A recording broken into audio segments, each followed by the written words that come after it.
Dear subscribers, they'll tell you how you can fix your phone. So if you see on Facebook, sorry, stories couldn't be loaded. So how you can also fix it? So for fixing it, first thing you can try to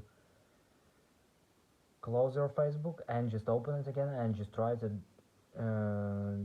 add stories again. And if it doesn't help you, you can also just try to go to the settings. In the settings, if you use Wi-Fi, just open Wi-Fi, just try to turn it off and turn on again.